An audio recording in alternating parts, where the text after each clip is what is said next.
Bienvenidos una vez más a esta serie El Leviatán.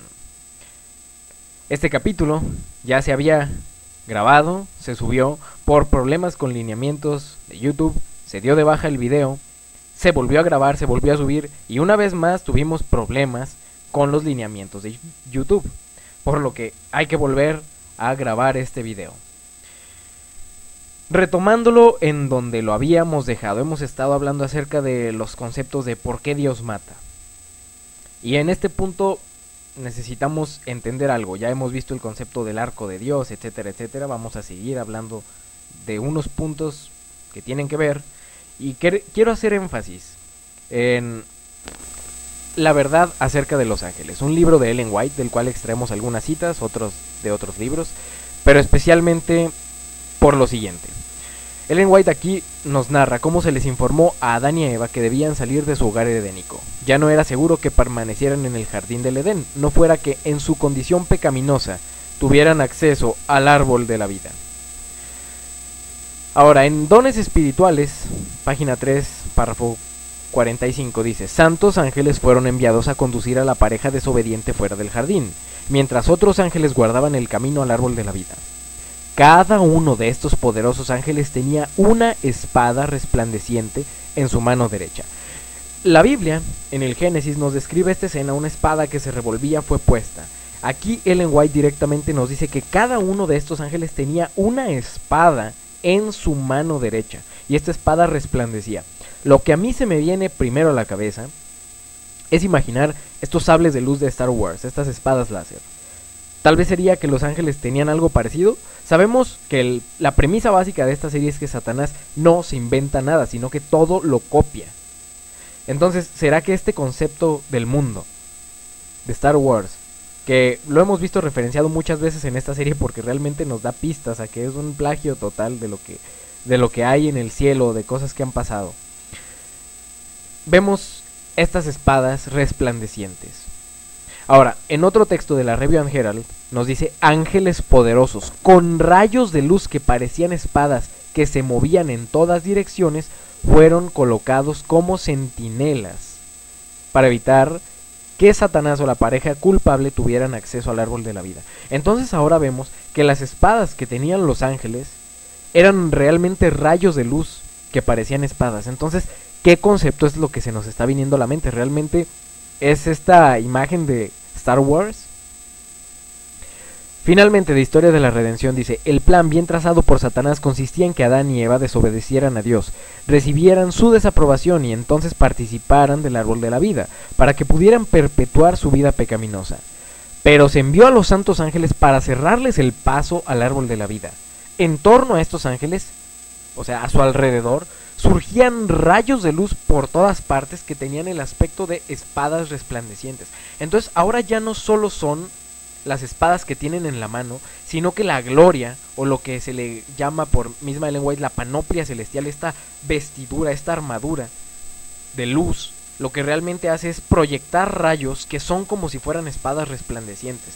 No sé si me estoy dando a entender, pero lo que estamos viendo son las espadas resplandecientes, como más o menos vemos en estas imágenes. Pero no solo eso, sino que estos ángeles están envueltos en una luz, que sus rayos son como espadas, además de tener un rayo de luz en la mano que es como si fuera una espada ardiente. Esto es una representación totalmente burda, pero es lo que yo entiendo, o lo que se entiende de estos textos. ¿Qué es lo que estamos viendo? Que la luz, la gloria que proyectan estos ángeles son como si fueran armas. ¿Para quién? Porque para alguien santificado, ellos pueden ver la gloria de Dios. Pero para alguien como Satanás y sus ángeles, o los seres humanos pecaminosos, esta gloria que proyectan son como espadas. Y lo vamos a ver de una manera más clara. Antes quiero tomar este ejemplo. La espada flamígera, que es esta espada ondulada que se ve aquí. Tiene una característica hoja ondulante, que frecuentemente se considera como un detalle para darle una apariencia como si fuera de llama, que principalmente es decorativa, aunque algunos atributos de la hoja ondulada pues resultan útiles en combate. Ahora, yo pongo esto, ¿por qué? Porque estamos hablando de espadas de fuego, espadas de luz, pero Resulta que la luz se mueve en onda, y esto lo vimos en videos al principio de esta serie. La luz se mueve en esta forma de onda. Cuando hablamos acerca de ciertos conceptos de Leviatán, de la serpiente y de la luz, porque resulta que la luz es un símbolo también de la serpiente, pues es que la serpiente se mueve en esa forma zigzagueante, ondulada, igual que la luz. Y este concepto lo explicamos anteriormente, solo lo retomamos, y ahora una vez más se conecta con la espada flamígera de luz ondulada como una serpiente. Y me parece bastante interesante porque justo ahora hay una película que está en auge entre la juventud y me parece interesante el concepto que ellos manejan. Una espada que se mueve como si fuera una serpiente, que pusimos una imagen de estas representaciones aquí. Porque lo que queremos que se comprenda es la relación o el significado, la equivalencia entre el rayo de luz, la serpiente y la espada ondulada, la espada flamígera. ¿Por qué hay que asociar esto? Porque bueno, lo que estamos viendo en realidad es que las armas estas eran como serpientes de luz, rayos de luz, que se revolvían. Y esto desde la Biblia, las espadas serpientes. Citamos Éxodo: y echó Aarón su vara delante de Faraón y de sus siervos y se hizo una culebra. Entonces también llamó Faraón a sus sabios y hechiceros, e hicieron también lo mismo los hechiceros de Egipto con sus encantamientos. En hebreo la palabra es, la referencia aquí de la Strong, lahat. Pues echó cada uno su vara, los cuales se volvieron culebras, mas la vara de Aarón devoró las varas de ellos. Y el corazón de Faraón se endureció y no los escuchó como Jehová lo había dicho. Ahora, la palabra H3858 lahat significa encantamientos, ignición, o sea, una relación entre magia, fuego, resplandor o magia finalmente. Y esta palabra solo aparece 2 veces en la Biblia. La otra vez que aparece, aparte de cuando los encantamientos convierten estas varas en serpientes, es cuando expulsó pues al hombre y al oriente del huerto del Edén puso querubines y una espada encendida, en hebreo una espada lahat. Una espada encantada, una espada de ignición, una espada ardiente, una espada que resplandecía, una espada mágica, que giraba en todas direcciones para guardar el camino del árbol de la vida. Entonces lo que quiero que entendamos es que esta espada realmente se relaciona con el concepto de la serpiente en la Biblia, en el hebreo, cuando lo vemos en Éxodo, porque las varas se convirtieron por este encantamiento en serpientes. Lo que estamos viendo es que las espadas que tenían los querubines eran algo como esto y se revolvían como se mueve esta serpiente en estas películas o en estos dibujos. ¿Por qué es importante entender esto? Porque recordemos que Satanás sí es la serpiente antigua, pero es que realmente las armas que portaban estos ángeles, esos brillos, esos rayos que salían de ellos, también son un símbolo de la serpiente. Porque recordemos que la serpiente auténtica, el Leviatán verdadero, es Cristo. Finalmente, llegamos a esto. Así lo quisieron. Esto es retomando una de las mitologías mexicas que habíamos estado viendo en otros episodios, pero retomamos exactamente esta parte. Porque esta mitología básicamente nos narra la versión mexica, azteca, de por aquí, de la expulsión de Lucifer del cielo. Tiene muchas similitudes, pero aquí yo quiero recalcar esto. Así lo hicieron, pero Huitzilopochtli nació y se armó con una serpiente de fuego y acabó con sus hermanos y hermanas estrellas.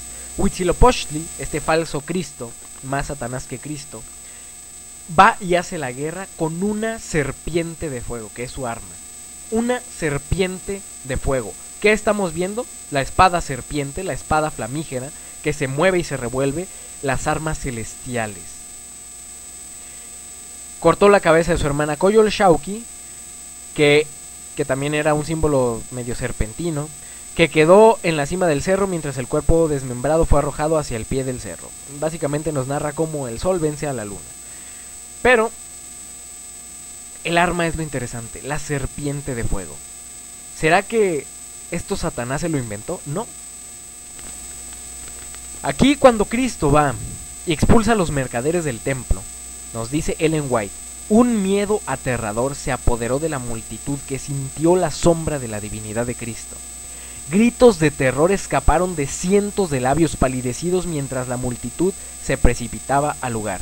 Entonces Cristo tumba las mesas, agarra las cuerdas y las retuerce para formar un látigo, que no latigó a ninguna persona, no la azotó. Pero nos dice, Jesús no solo golpeó con el látigo de cuerdas y no golpeó a la gente,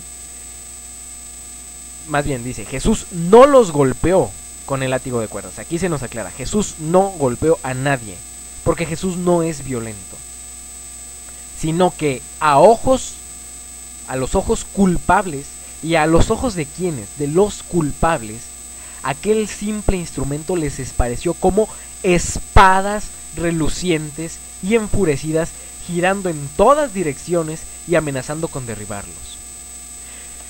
Entendamos esto.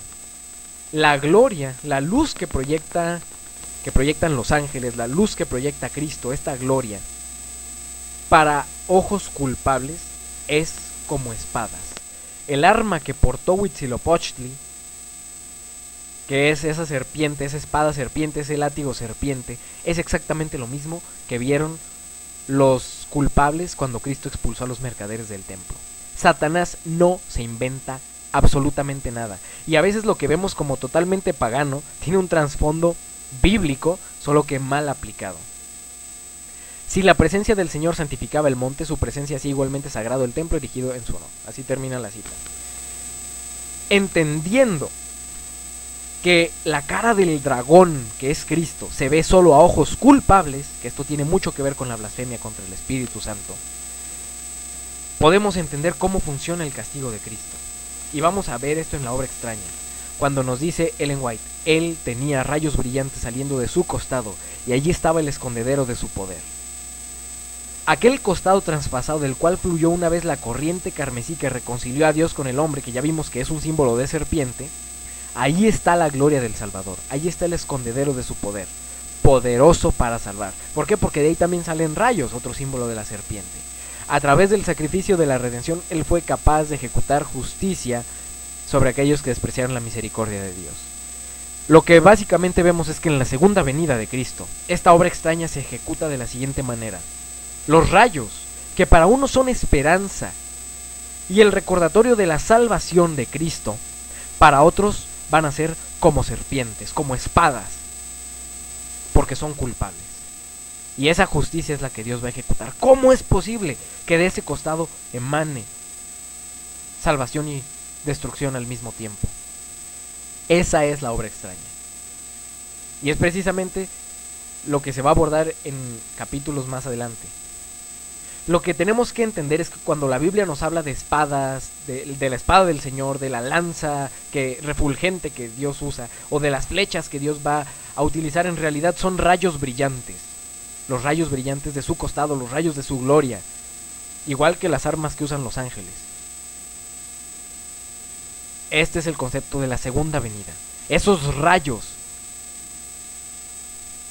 que son la destrucción para los culpables. ¿Por qué? Porque precisamente nos lo dice Tesalonicenses, el hombre de pecado será destruido por el resplandor de su venida, porque a sus ojos él va a ver el rostro de dragón de justicia de Cristo. Esos rayos van a ser como espadas para él. Aquí culminamos este capítulo y vamos a ver un capítulo impresionante, que es el siguiente, y es la fase previa para entender la extraña obra de Dios. Porque muchos creen que la extraña obra de Dios es el castigo, y la realidad es que es una visión un poco corta. De una vez adelanto, la extraña obra es la cruz. No se pierdan los siguientes capítulos.